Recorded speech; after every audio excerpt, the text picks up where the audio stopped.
650 moutons qui auraient dû être égorgés à l'Aïd el-Kébir sauvés grâce à Brigitte Bardot. La vie de 650 moutons qui auraient dû être égorgés à l'occasion de la célébration de l'une des plus grandes fêtes de l'islam, l'Aïd el-Kébir, a été sauvée hier dans plusieurs départements français par la Fondation Brigitte Bardot, selon le site de l'organisation.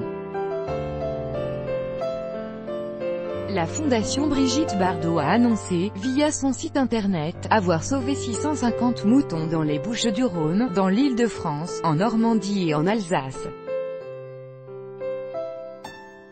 Selon le communiqué de la Fondation publié sur son site, les animaux devaient être égorgés dans des conditions abjectes, à l'occasion de l'Aïd el-Kébir, célébré hier.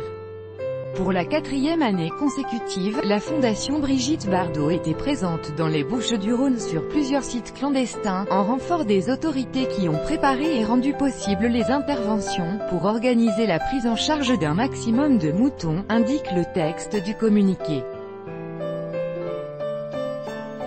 Et de poursuivre, plus de 400 moutons ont été saisis dans les Bouches-du-Rhône, plus de 200 en Île-de-France, une cinquantaine d'autres en Normandie et en Alsace.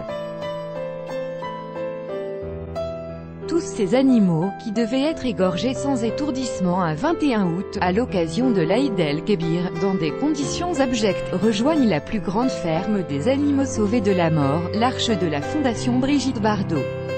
D'après la tradition musulmane, à l'occasion de la fête du sacrifice l'Aïd el-Kébir, les fidèles sacrifient un animal, mouton, chèvre, bovin, pour célébrer cet important événement religieux.